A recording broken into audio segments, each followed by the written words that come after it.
हाँ जी, असी functional structure पढ़ रहे थे। ये नैक्सट देखो, the father of scientific management F.W. Taylor explained the concept of functional structure in the form of functional foremanship. So F.W. Taylor ने भी फंक्शनल स्ट्रक्चर फंक्शनल फोरमैनशिप के नाम के नाल एक्सप्लेन किया। According to him no executive authority can run the organisation individually, मतलब कोई भी परसन इंडिविजुअल लैवल के उपर एक संस्था को रन नहीं कर सकता। So he emphasised the need for 8 executive heads in the structure of the organisation.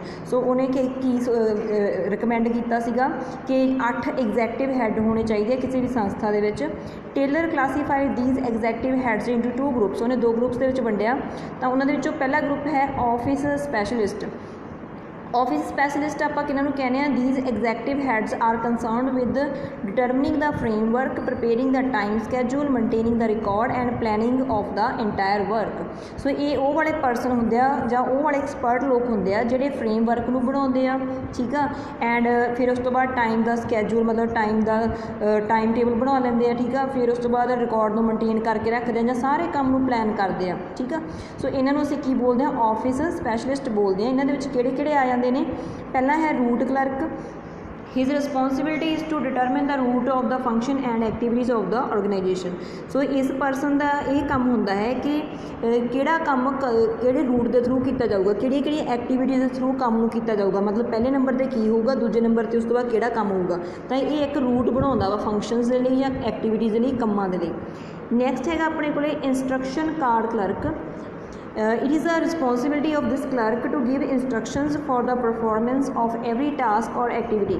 So इस क्लर्क का ये जिम्मेवारी होंगी है इस क्लर्क की कि इन्हें परफॉर्मेंस है जी उहदे लई इंस्ट्रक्शनस देनियां ने, मतलब इंस्ट्रक्शनस देनियां आपके सबॉर्डीनेट्स नूं एंड देखना वा भी वो उस तरीके दे नाल ही काम नूं परफॉर्म करन। नैक्सट है time and cost clerk. This clerk determine the standard time and cost of accomplish every task and activity. So मतलब ये क्लर्क का काम है कि इन्हें स्टैंडर्ड टाइम सैट कर लेना भी इन्ने समय च काम पूरा होना चाहिए वा, ठीक है। तो वो अकॉर्डिंग वो देखता भी किसी पर्टिकुलर एक्टिविटी को करने के लिए कितना खर्चा आया तो कितना समा लग्या। नैक्सट है disciplinarian. His job is to establish discipline in the organisation by implementing the rules. So इस क्लर्क का काम की होंदा, इस परसन का कि इन्हें संस्था के विच अनुशासन रखना होंदा वा, रूल्स नूं इंप्लीमेंट करके लागू करके। नैक्सट अपने को है shop specialist. These executive heads are concern with guiding and supervising the employees working at the various functional posts in the organisation. So जिहड़ा ये वाले एग्जैक्टिव हैड होंदे आ, इन्हां दा मेन काम होंदा गाइडेंस देनी एम्पलॉयज़ नूं ते उन्हां नूं सुपरवाइज करना, ठीक है। हुण इन्हां दे विच किहड़े-किहड़े आ जांदे ने। पहला है इहदे विच gang boss. He is responsible for making available machines, equipments and tools for the accomplishment of task. किसी भी काम को पूरा करने लिए जिहड़ियां मशीनों की जरूरत है या कोई भी इक्विपमेंट्स एंड टूल्स चाहिए है वो इसने अवेलेबल करवाने होंगे आ।